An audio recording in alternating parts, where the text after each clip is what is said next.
Hello, fellas and ladies. It's time to review the newest film from M. Night Shyamalan, Trap. This stars Josh Hartnett, who takes his daughter to a concert of her favorite pop star when it's revealed that the whole concert is one big trap to catch a mean guy who kills people. But the thing is, Josh Hartnett is the mean guy who kills people. Long story short, I do think your love of Trap might depend on your tolerance level with M. Night. My tolerance with him is pretty low, and I'm judging my tolerance on late stage M. Night, not early days Unbreakable, Sixth Sense M. Night, but also not Last Airbender Happening era M. Night. I'm talking the Visit to Knock at the Cabin era M. Night, which has varied results. Split's great, The Visit and Knock at the Cabin are decent. Glass sucks, and Old is, in my opinion, as bad as his Happening era. And despite the mixed results, for better or for worse, I can always say M. Night doesn't pull punches. Yes, it does not always land, but I'm glad he seems to have full autonomy to do whatever he wants. And for the first, I want to say 40 minutes, maybe even 50 minutes, I was really digging this movie for the most part. The movie is, for all intents and purposes, a B thriller.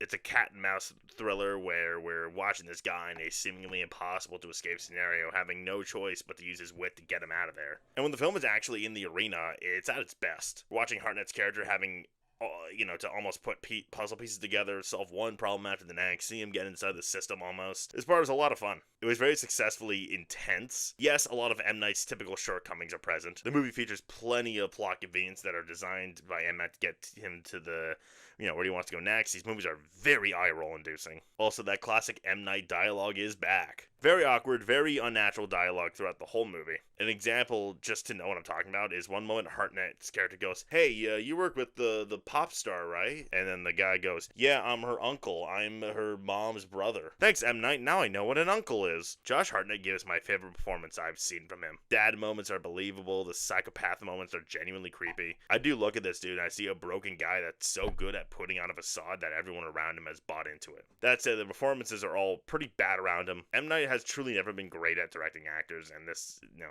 it doesn't change here, despite Hartnett. But the thing is, I was forgiving of all that. I let myself let loose for a bit, let the M. Night-isms go over my head and enjoy the camp. I can't remember the last time I laughed with an M. Night movie instead of at one. There was some moronic shit in the first 40 to 50 minutes that, stuff that made me question if M. Night had ever been to a concert before. Like, how are they just talking with their normal speaking voices in the middle of a concert? But I turned my brain off and had fun. For those who hated my Deadpool and Wolverine review because I can't have fun, here's proof you're wrong. One thing I appreciated was his use of the camera. I really hated M. Night's use of the camera in Knock, and especially Old. He did a lot of this shit. Like for some reason, not having someone in the frame as they're talking, but barely. Like, what? This was a lot of what Old looked like. But here, M. Night did a lot of still frames on people talking. That was interesting. But whenever the camera moved, I was like, oh shit, M. Night, cool, cook you, king. And around the 40 to 50 minute mark, in between, there was in my opinion, the most intense scene of the film. And then after the scene ended, I started to lose interest. The cat and mouse game wasn't over, but the movie just kept going, and then kept going. And then kept going.